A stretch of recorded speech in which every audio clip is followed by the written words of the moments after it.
Bueno, buenas tardes a todos y a todas. Espero que se encuentren bien. Vamos a desarrollar algunos ejes troncales de la unidad 4 que conjuntamente con el material que tienen subido a la página deberán completar para el estudio de la materia. Espero que se encuentren todos bien. Fundamentalmente lo que vamos a desarrollar es el comienzo de la existencia de la persona humana.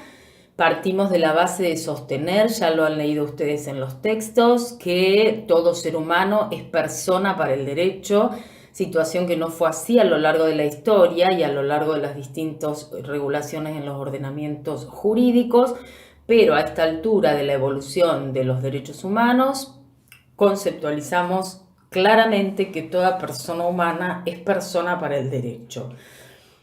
¿Cómo pensamos la personalidad jurídica? La pensamos justamente en saber cuáles son los efectos que esa personalidad jurídica despliega en el ordenamiento civil, tanto en relaciones patrimoniales como extrapatrimoniales. Partiendo entonces del concepto de persona para asociarlo al de capacidad jurídica, o sea, a este derecho, a este atributo que tienen todas las personas humanas de ser titulares de derechos y deberes jurídicos y de ejercerlos por sí mismo. Desde esta conceptualización que ustedes han leído en los textos que ya les hemos arrimado, vamos a pensar la regulación y a estudiar el tema del comienzo de la existencia de la persona humana que está regulado en el libro primero, parte general, título 1, persona humana, capítulo 1, comienzo de la existencia. En el Código de Vélez-Sársfield, el artículo 70 disponía que la existencia de las personas comienza desde la concepción en el seno materno. Antes de su nacimiento, decía el mismo artículo 70, podían adquirir algunos derechos como si ya hubieran nacido. Y se disponía que si la persona muriera antes de estar completamente separada del seno materno, serían considerados como si nunca hubieran existido.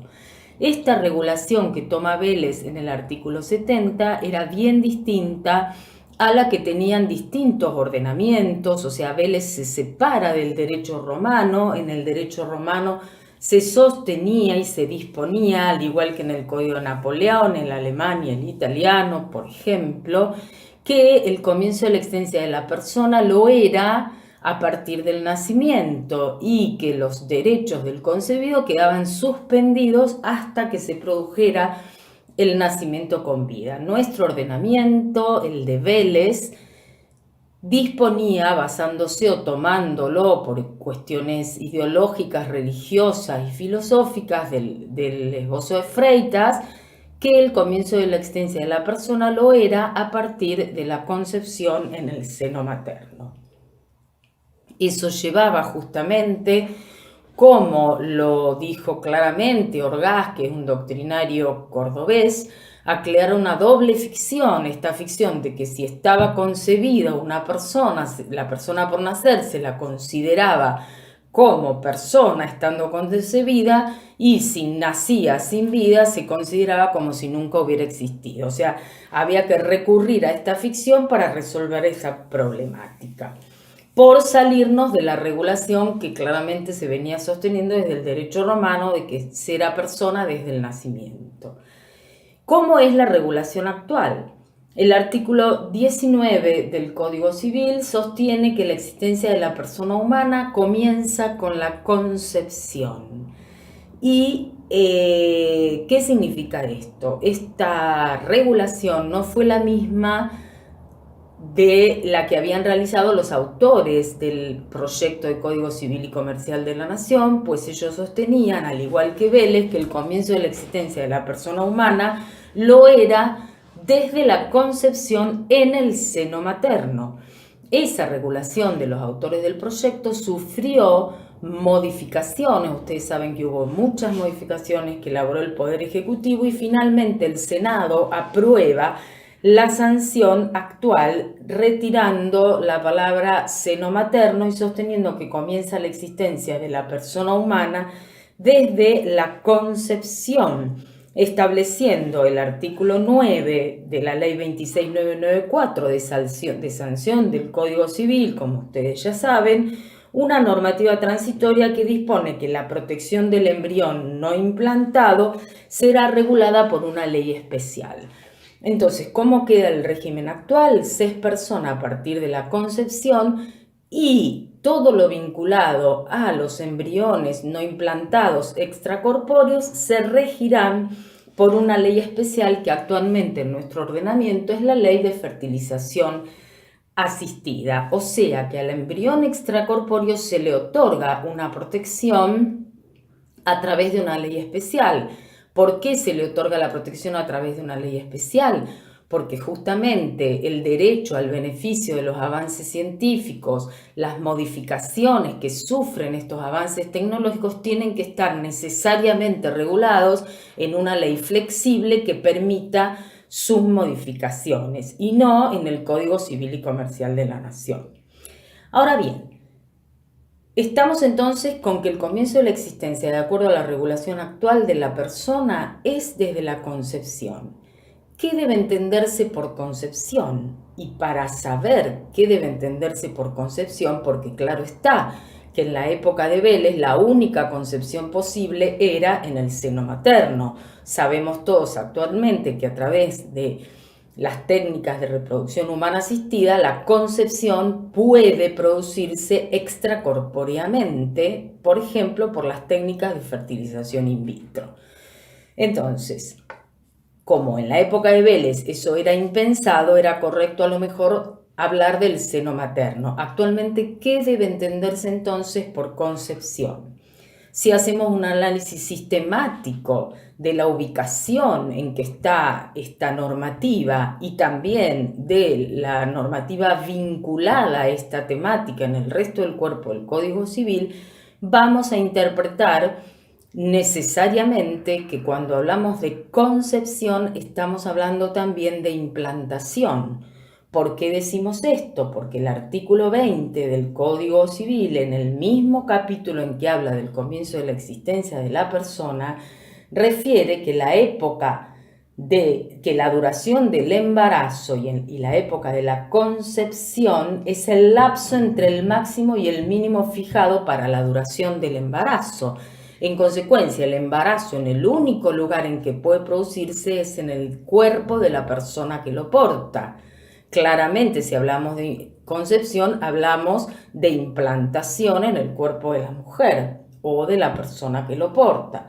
Lo mismo el artículo 21 cuando refiere a nacimiento con vida, los derechos y obligaciones del concebido o implantado, o sea que con claridad se está refiriendo a que la concepción, cuando es realizada fuera del cuerpo materno, debe entenderse como sinónimo de implantación. Esto es lo que muestra esta interpretación sistémica, lo mismo y sistemática. El artículo 561, cuando refiere al consentimiento para las prácticas de fertilización humana asistida, y dice que esta práctica, este consentimiento puede revocarse libremente mientras no se haya producido la concepción en la persona o la implantación en el embrión, de la implantación del embrión, con lo cual claramente estamos hablando de concepción como sinónimo de implantación en el cuerpo de la persona que lo porta. Ahora bien,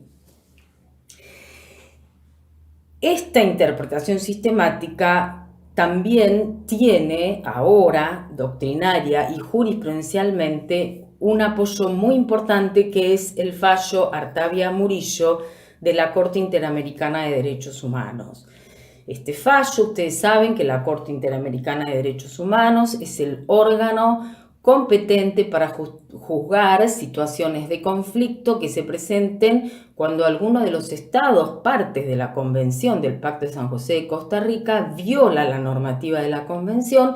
Es la Corte, el órgano jurisdiccional que va a juzgar estas situaciones controvertidas y a fallar en consecuencia. En el caso Artavia Murillo es un fallo contra el Estado de Costa Rica que los hechos se plantean cuando el Superior Tribunal de Costa Rica declara la inconstitucionalidad de un decreto del año 1995 emanado del Poder Ejecutivo que autorizaba las prácticas de fertilización in vitro, y este Supremo Tribunal declara inconstitucional este decreto, sosteniendo que se estaría violando el derecho a la vida de los embriones extracorpóreos.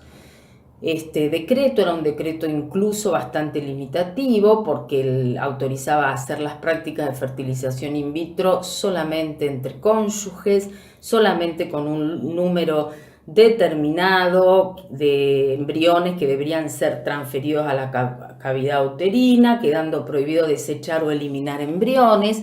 Pese a estas restricciones, el decreto fue declarado inconstitucional. Y varias parejas que habían sido beneficiarias o estaban utilizando estas técnicas iniciaron el derrotero judicial que concluye en el caso Artavia Murillo contra Costa Rica. Básicamente lo que hace la Corte es sostener que aquí hay una violación a los derechos humanos, algunos de los derechos establecidos en la Convención. Estos son el derecho a la vida privada y familiar, el derecho a la integridad personal, a la autonomía en la toma de decisiones sobre la vida sexual y reproductiva, el derecho de los beneficiarios a gozar de los avances y progresos científicos y tecnológicos, que no puede ser vulnerado sin afectarse estándares consagrados en la Convención. Partiendo entonces de la existencia de la violación de estos derechos humanos, es que la Corte comienza, además de dejar establecido esta violación, a realizar un análisis de lo que debe entenderse por concepción. Sucintamente, y ustedes lo podrán estudiar en detalle en el material subido, en el resumen que emitió la misma Corte acerca de este fallo y en los textos que le hemos subido como material. Pero básicamente lo que sostiene que la Corte es que la fecundación y la implantación, el tribunal observa que solamente al cumplirse el segundo momento, o sea, la implantación, se cierra este ciclo que permite entender que existe concepción. Lo cierto entonces es que si el embrión no se implanta en el cuerpo de la persona que lo porta, sus posibilidades de desarrollo son nulas, con lo cual este proceso de fecundación, el esperma fecunda el óvulo, se constituye el embrión, solamente en el momento de la implantación podemos juzgar que existe una persona, o sea, se distingue el momento del origen de la vida del momento de la constitución de la persona como persona a los efectos que se quieren desplegar dentro de los efectos jurídicos que se pretenden desplegar o que surgen como consecuencia de esta personalidad.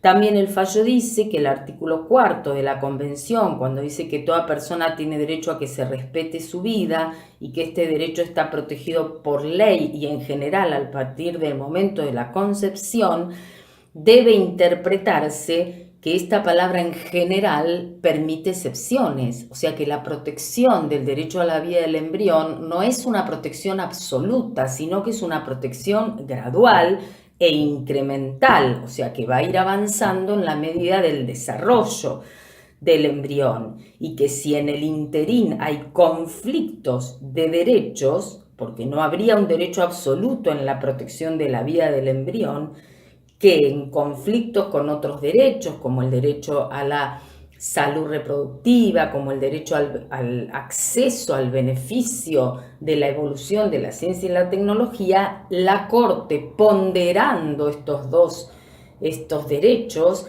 utilizando el sistema de ponderación que también utiliza el Código Civil y Comercial, como ya explicamos en este sistema de diálogo de fuentes, donde se ponderan normas, reglas, principios y valores, ha sostenido que era desproporcionado proteger al embrión respecto al riesgo de descarte o pérdida, que también es propio de la naturaleza y no solo de estas técnicas, vinculado con estos otros derechos humanos, a la autonomía, a la salud sexual, al acceso a las nuevas tecnologías que estaban en juego en esta conflictiva. Entonces, la Corte también sostuvo claramente que la concepción debe estar vinculada al momento de la implantación. Tenemos entonces la regulación de los artículos del artículo 19 del Código Civil y Comercial de la Nación, cómo quedó regulado luego de la modificación que realizó el Poder Ejecutivo y cómo entendemos debe interpretarse el concepto de concepción a la luz de la interpretación sistemática y a la luz de lo dispuesto por la Corte Interamericana de Derechos Humanos en el fallo Artavia Murillo. En punto al valor normativo en derecho interno que tienen las resoluciones de la Corte, ustedes lo estudiarán en profundidad en derecho constitucional. Había una jurisprudencia unánime de la Corte de la Nación en sostener que los fallos de la Corte Interamericana, aunque no involucren al Estado, en nuestro caso era un conflicto con Costa Rica, pero lo que estamos pensando es la validez normativa de esas interpretaciones para los restantes estados que no integran especialmente el caso en particular.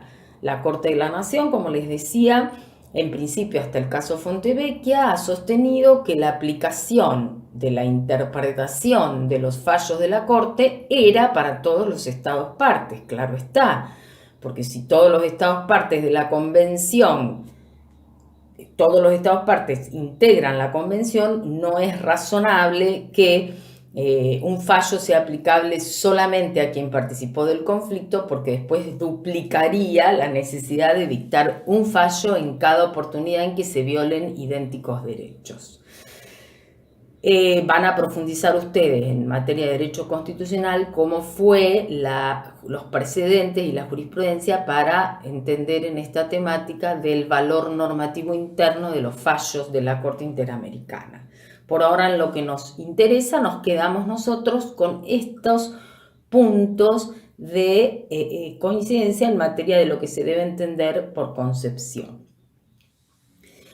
Luego, la unidad desarrolla en el artículo 20 cuál es la época de la concepción y establece que es el lapso que transcurre entre el máximo y el mínimo fijados para la duración del embarazo. Se presume, excepto prueba en contrario, que el máximo de tiempo del embarazo es de 300 días y el mínimo de 180 días, excluyendo el día del nacimiento. Con lo cual, para realizar este cálculo, ustedes deben tomar el día del nacimiento, excluirlo, ir 300 días para atrás, 180 días para atrás y el lapso que media, que van a ser de 120 días, será la época de la concepción. Esta época de la concepción está determinada y es una presunción que admite prueba en contrario. Claramente admite prueba en contrario, puesto que las técnicas actuales para establecer la paternidad claramente se pueden hacer por estudios de ADN que traen mucha mayor seguridad. Por eso la presunción admite prueba en contrario. Ustedes van a estudiar de ahora en más, muchas veces en los textos se les va a aparecer este vocabulario presunción de jure, que significa presunción que no admite prueba en contrario, y presunción juris tantum, que admite prueba en contrario. Entonces, esta presunción que establece que que establece que la época de la concepción es este lapso que estamos determinando, es una presunción juris tantum. Ahora bien, ¿por qué es importante establecer la época de la concepción? Y esto lo tenemos que vincular con la condición jurídica de la persona por nacer.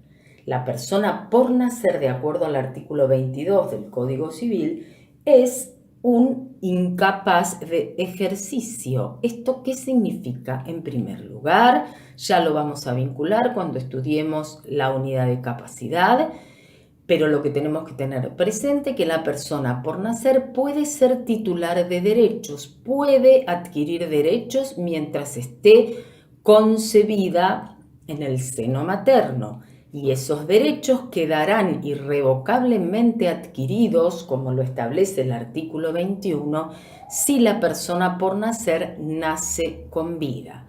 O sea, si se pregunta cuál es la condición jurídica de la persona por nacer es un incapaz de ejercicio. Esto significa que va a ejercer sus derechos, claro está, a través de sus representantes legales, que son sus progenitores. No podrá ejercerlos por sí mismo porque se encuentra, por supuesto, dentro del seno materno. Y en materia de capacidad de derecho puede ser titular de algunos derechos. ¿De qué derechos podría ser titular? Y por eso es importante establecer el tiempo o el lapso o en que fue concebida la persona por nacer. Puede adquirir derechos por donación o herencia, tiene derecho a alimentos que van a ser reclamados por sus progenitores. Es posible que se pueda hacer el reconocimiento de un hijo por nacer, puede tener derechos a un seguro de vida, puede tener derechos a indemnizaciones laborales si el progenitor ha fallecido. Todo esto está vinculado con los derechos hereditarios.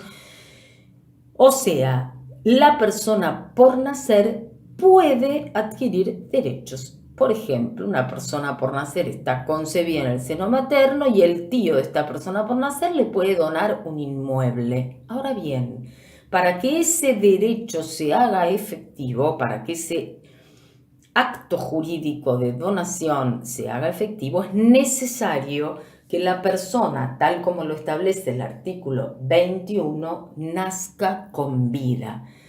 Porque si no nace con vida, se considera que la persona nunca existió. O sea, volvemos a aquella ficción del artículo 70 del Código de Vélez, porque no hay otra solución posible para los regímenes que entienden que se es persona para el derecho desde el momento de la concepción en el seno materno. Es el nacimiento con vida, sigue estableciendo el artículo 21, se presume. Es también una presunción que admite prueba en contrario. Este nacimiento con vida, en consecuencia, va a poder ser desvirtuado por quienes tengan intereses en hacerlo. Por ejemplo, un hermano que quiera acreditar que no hay derecho a esta persona por nacer, no hay derecho hereditario en esta persona por nacer, porque ha fallecido o porque no ha nacido con vida y tenga otros elementos tecnológicos para así acreditarlo. Esta presunción, como decimos, admite prueba en contrario, y el nacimiento con vida en sí mismo significa que la persona se presume que ha nacido con vida cuando ha sido separada del seno materno y ha tenido la posibilidad de tener una vida autónoma, aunque sea por algunos instantes, puesto que nuestro ordenamiento jurídico no exige, así como no lo exigía el Código de Vélez, la viabilidad, o sea, esta aptitud para continuar viviendo. En algunos ordenamientos se requería que el nasciturus, que van a leer ustedes en varios textos, esto es igual a decir la persona por nacer, tenía que tener una aptitud para seguir viviendo durante 24 horas, 2 días. Nuestro ordenamiento nunca exigió la viabilidad. El Código Civil y Comercial resuelve en estos 3 artículos, con una técnica legislativa muy superadora a la del Código Civil, toda la cuestión vinculada al comienzo de la existencia de la persona humana. Esto sería el desarrollo troncal que por ahora queríamos presentarles. Deben ustedes continuar en el estudio de esta unidad con la temática de toda la unidad, que es la prueba del nacimiento, los artículos 96 a 99 y la ley 24.540, como así también todo lo atinente a la técnica de reproducción humana asistida que se regula en la ley 26.862, de la que estudiaremos, como ya les explicamos, conceptos troncales, cuáles son las técnicas que existen en esta regulación, homóloga, heteróloga, de alta y baja complejidad, puesto que luego van a retomar la temática de toda la regulación de la fertilización asistida en derecho de familia. Seguimos en contacto. Muchas gracias y que estén bien, a cuidarse.